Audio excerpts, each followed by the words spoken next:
Hello everyone, welcome to competitive study zone तुम्हारे सकल के स्वागत। आज 13 জানুয়ারি 2025। तो ये भिडियोটিতে 12 এবং 13 জানুয়ারি 2025 এর কারেন্ট অ্যাফেয়ার্সের কতগুলি গুরুত্বপূর্ণ প্রশ্নোত্তর আলোচনা করব এবং প্রতিটি প্রশ্নের উত্তরের সাথে সাথে যে কয়েকটি বিষয় তোমাদের মনে রাখতে হবে সেই সমস্ত বিষয় সম্পর্কে আলোচনা করব এবং ভিডিও শেষে একটি প্রশ্ন জিজ্ঞেস করা হবে, সেই প্রশ্নটির উত্তর তোমরা সকলেই কমেন্ট করে জানাবে এবং ভিডিওটি ভালো লাগলে লাইক কমেন্ট এবং বন্ধুদের মধ্যে শেয়ার করবে এবং চ্যানেলে যারা নতুন হয়েছে তারা অবশ্যই চ্যানেলটি সাবস্ক্রাইব করবে। তো চলো আমরা ভিডিওটি শুরু করছি। আজকের কারেন্ট অ্যাফেয়ার্সের প্রথম প্রশ্ন যে জাতীয় যুব দিবস কবে পালিত হয়? তো এই প্রশ্নের সঠিক অ্যান্সার হয়ে যাবে অপশান বি 12 জানুয়ারি। তাহলে জাতীয় যুব দিবস কবে পালিত হয়? 12 জানুয়ারি। অপশান বি হচ্ছে রাইট অ্যান্সার। তো জাতীয় যুব দিবস বা বিবেকানন্দ জয়ন্তী নামেও পরিচিত। প্রতি বছর জাতীয় যুব দিবস 12 জানুয়ারি পালিত হয়।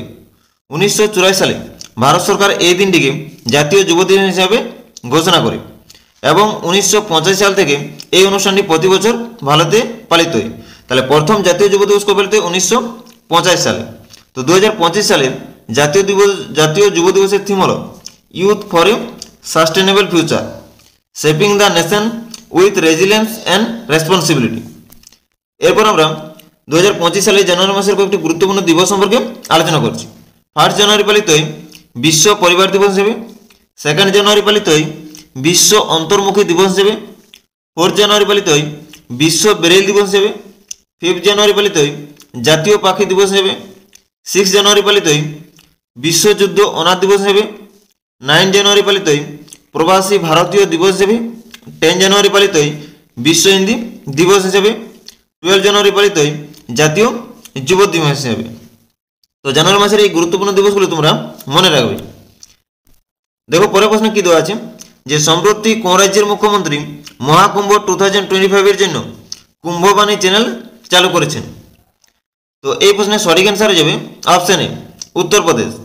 তাহলে সম্প্রতি উত্তরপ্রদেশের মুখ্যমন্ত্রী যোগী আদিত্যনাথ মহাকুম্ভ 2025 এর জন্য কুম্ভবাণী চ্যানেল চালু করেছেন। অপশন এ হচ্ছে রাইট অ্যান্সার। তো উত্তরপ্রদেশের রাজধানী হচ্ছে লখনৌ এবং মুখ্যমন্ত্রী হলেন যোগী আদিত্যনাথ এবং রাজ্যপাল হলেন আনন্দীবেন প্যাটেল।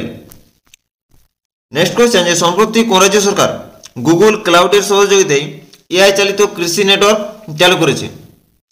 তো এই প্রশ্নের সঠিক অ্যান্সার হয়ে যাবে অপশন এ উত্তরপ্রদেশ। তাহলে সম্প্রতি উত্তরপ্রদেশ রাজ্য সরকার গুগল ক্লাউডের সহযোগিতায় এআই চালিত কৃষি নেটওয়ার্ক চালু করেছে। অপশন এ হচ্ছে রাইট অ্যান্সার। নেক্সট কোয়েশ্চেন যে সম্প্রতি third eye Asian film festival কোথায় আয়োজিত হচ্ছে? তো এই প্রশ্নের সঠিক অ্যান্সার হয়ে যাবে অপশন বি মুম্বাই। তাহলে third eye Asian film festival কোথায় আয়োজিত হচ্ছে? মুম্বাই। অপশন বি হচ্ছে রাইট অ্যান্সার। তো মুম্বাইতে শুরু হচ্ছে থার্ড এআই এশিয়ান ফিল্ম ফেস্টিভ্যালের 21তম সংস্করণ। উৎসবের উদ্বোধনী চলচ্চিত্র হিসেবে দেখানো হবে প্রশংসিত চীনা সিনেমা দ্য ব্ল্যাক ডগ, যা কান চলচ্চিত্র উৎসবে সেরা চলচ্চিত্রের পুরস্কার জিতেছে। এবছর এই উৎসবে বিখ্যাত চিত্রনাট্যকার ও গীতিকার জাভেদ আখতারকে এশিয়ান ফিল্ম কালচার অ্যাওয়ার্ড এবং সাংবাদিক রফিক বাগদাদি সত্যজিৎ রায় মেমোরিয়াল অ্যাওয়ার্ড পাবেন। নেক্সট কোয়েশ্চেন যে সম্প্রতি পুলিশ ফাউন্ডেশনের নতুন চেয়ারম্যান হিসাবে কাকে নিযুক্ত করা হয়েছে? তো এই প্রশ্নের সঠিক অ্যান্সার হয়ে যাবে অপশন ডি ওপি সিং। তাহলে পুলিশ ফাউন্ডেশনের নতুন চেয়ারম্যান হিসেবে নিযুক্ত রয়েছে ওপি সিংকে। অপশন ডি হচ্ছে রাইট অ্যান্সার। এরপর আমরা সাম্প্রতিক নিয়োগ সংক্রান্ত কয়েকটি গুরুত্বপূর্ণ কারেন্ট অ্যাফেয়ার্স আলোচনা করছি। তো সম্প্রতি আইসিসির নতুন চেয়ারম্যান হিসেবে নিযুক্ত হয়েছেন জয় শাহ। এসিসির নতুন সভাপতি হয়েছেন সাম্মি সিলভা। আরবিআই এর নতুন গভর্নর হয়েছেন সঞ্জয় মালহোত্রা। বিসিসিআই এর ভারপ্রাপ্ত সচিব হয়েছেন দেবজিৎ সাইকিয়া। বিইএল এর সিবিও হয়েছেন নীলব্বর সেনগুপ্ত। ইয়েস ব্যাংকের নির্বাহী পরিচালক হয়েছেন মনীষ জৈন। এসবিআই এর এমডি হয়েছেন রামমোহন রাও অমরা। ওআইএল এর সিএফও হয়েছেন অভিজিৎ মজুমদার। অর্থ মন্ত্রণালয়ের নতুন রাজস্ব সচিব হয়েছেন তুহিনকান্ত পান্ডে। সিগনেচার গ্লোবালের সিএফও হয়েছেন সঞ্জীব কুমার শর্মা। ইসরো এর নতুন চেয়ারম্যান হয়েছেন ভি নারায়ণ। ন্যাসকম ফাউন্ডেশন এর সিইও হিসেবে নিযুক্ত হয়েছেন জ্যোতিষ শর্মা। ডিবিএস ব্যাংক ইন্ডিয়ার সিইও হয়েছেন রজত বর্মা। সিআরপিএফ এর নতুন ডিজি হয়েছেন বিতুল কুমার। নেক্সট কোয়েশ্চেন, যে সম্প্রতি কোথায় জাতীয় যুব উৎসব 2025 এর আয়োজন করা হয়েছে? তো এই প্রশ্নের সঠিক অ্যান্সার হয়ে যাবে অপশন সি, নতুন দিল্লি। তাহলে জাতীয় যুব উৎসব 2025 এর আয়োজন করা হয়েছে কোথায়? নতুন দিল্লিতে। অপশন সি হচ্ছে রাইট অ্যান্সার। নেক্সট কোয়েশ্চেন, যে সম্প্রতি 23তম দিব্য কলা মেলা কোথায় আয়োজিত হচ্ছে? তো এই প্রশ্নের সঠিক অ্যান্সার হয়ে যাবে অপশন বি, গুজরাট। তাহলে 23তম দিব্য কলা মেলা আয়োজিত হচ্ছে গুজরাটে। অপশন বি হচ্ছে রাইট অ্যান্সার। তো গুজরাটের রাজধানী হচ্ছে গান্ধীনগর এবং মুখ্যমন্ত্রী হলেন ভূপেন্দ্র প্যাটেল এবং রাজ্যপাল হলেন আচার্য দেবব্রত। তো সম্প্রতি প্রতিবন্ধী উদ্যোক্তাদের ক্ষমতায়ন করতে 9 জানুয়ারি থেকে 19 জানুয়ারি গুজরাটের ভাদোদরার আকোটা স্টেডিয়ামে 23তম দিব্যকলা মেলাটি আয়োজিত হচ্ছে এবং এর উদ্বোধন করেন সামাজিক ন্যায় বিচারক ক্ষমতায়ন প্রতিমন্ত্রী শ্রী বি.এল. ভার্মা। তো 23তম দিব্যকলা মেলা দিব্যাঙ্গজনদের প্রতিভা এবং উদ্যোক্তা উদযাপনের একটি জাতীয় অনুষ্ঠান। এটি এনডিএফডিসি এর সহায়তায় ভারত সরকারের সামাজিক ন্যায় বিচার ও ক্ষমতায়ন মন্ত্রক প্রতিবন্ধী ব্যক্তিদের ক্ষমতায়ন বিভাগ দ্বারা আয়োজিত হয়। এনডিএফডিসি মানে হচ্ছে জাতীয় প্রতিবন্ধী অর্থ উন্নয়ন কর্পোরেশন। দিব্যাঙ্গজনদের অর্থনৈতিক ক্ষমতায়নের দিকে এটি ডিইপিডাব্লিউডি একটি অনন্য উদ্যোগ। দিব্যকলা মেলা প্রতিবন্ধী ব্যক্তিদের পণ্য ও দক্ষতা বিপণন এবং প্রদর্শনের জন্য একটি চমৎকার প্ল্যাটফর্ম প্রদান করে। তো 22তম দিব্যকলা মেলাটি আয়োজিত হয় কোথায়? নতুন দিল্লিতে। কবে থেকে শুরু হয়েছিল? 22 ডিসেম্বর 2024 থেকে 12 ডিসেম্বর 2024 থেকে 22 ডিসেম্বর 2024 পর্যন্ত। নেক্সট কোয়েশ্চেন, যে সম্প্রতি প্রকাশিত হেনলি পাসপোর্ট ইন্ডেক্স 2025 শীর্ষে কে রয়েছে? তো এই প্রশ্নের সঠিক অ্যান্সার হয়ে যাবে অপশন সি, সিঙ্গাপুর। তাহলে হেনলি পাসপোর্ট ইন্ডেক্স 2025 শীর্ষে রয়েছেন সিঙ্গাপুর এবং দ্বিতীয় অবস্থানে রয়েছে জাপান। তাহলে ভারতের স্থান হচ্ছে 85। তাহলে হেনলি পাসপোর্ট ইন্ডেক্স 2025 ভারতের স্থান হচ্ছে 85তম। তাহলে ভারতের স্থান হচ্ছে 85তম। সম্প্রতি ভারতীয় পাসপোর্টধারীরা এখন ভিসা ছাড়াই 57টি দেশে যেতে পারবেন। একই সময় সিঙ্গাপুরের পাসপোর্টটা নাম দ্বিতীয়বারের মতো প্রথম স্থান দখল করেছে। তো 2024 সালে হেনলি পাসপোর্ট সূচকে ভারতের র্যাঙ্কিং ছিল 80তম। 2025 সূচক অনুযায়ী পাকিস্তান ও বাংলাদেশ যথাক্রমে 103 এবং 100তম স্থানে রয়েছে।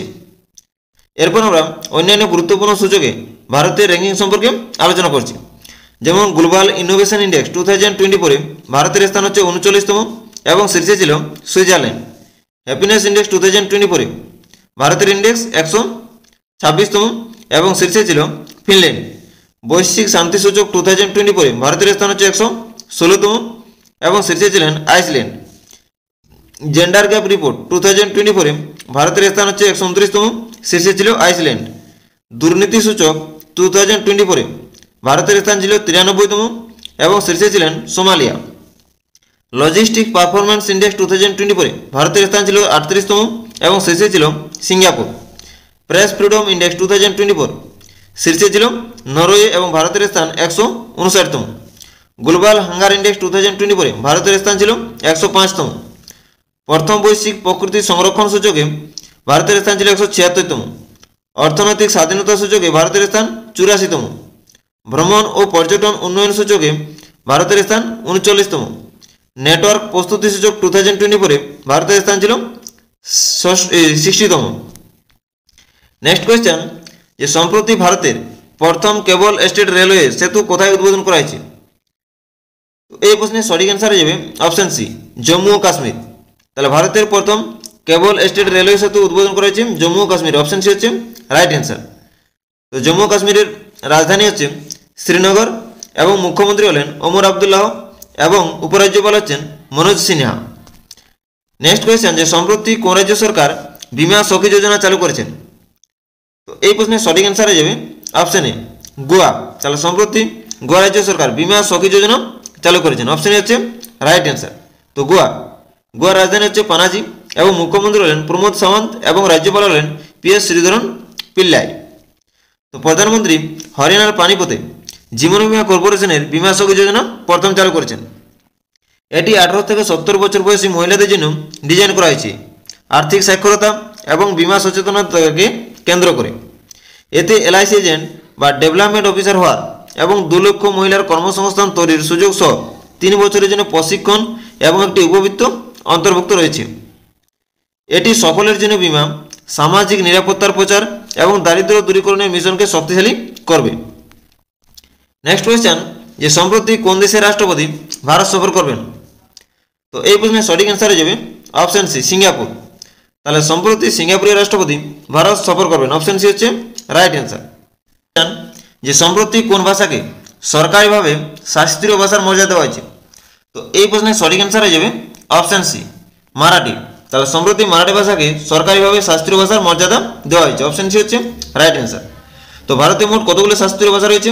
ভারতে মোট 11টি শাস্ত্রীয় ভাষা রয়েছে। সেই 11টি শাস্ত্রীয় ভাষা হলো তামিল, সংস্কৃত, তেলেগু, কন্নড়, মালয়ালম, উড়িয়া, মারাঠি, পালি ও প্রাকৃত, বাংলা এবং আসাম। তো এই 11টি হলো ভারতের শাস্ত্রীয় ভাষা। তো ভারতের প্রথম শাস্ত্রীয় ভাষা হলো তামিল। তো তামিল ভাষা 2004 সালে শাস্ত্রীয় ভাষার মর্যাদা পায়।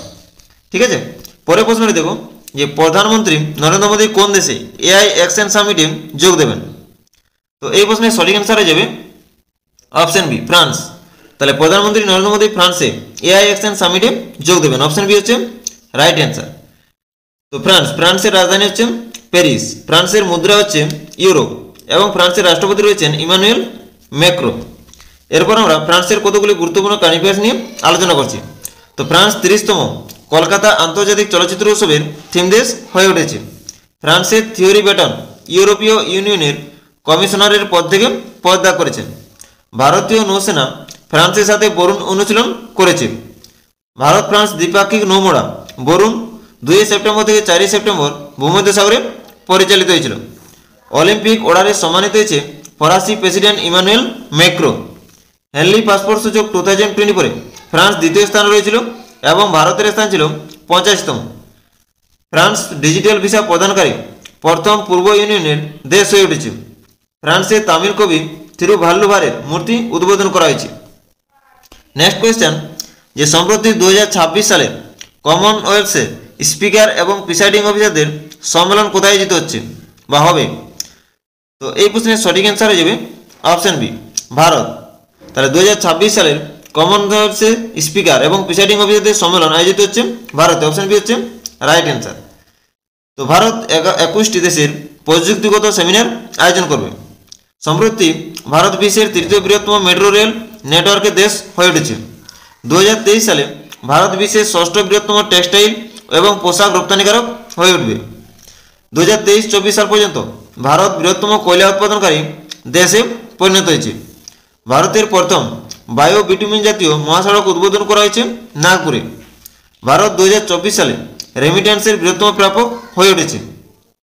বন্যা কবলিত বাংলাদেশকে সাহায্য করতে ভারত 2 লক্ষ টন চাল রপ্তানি করে।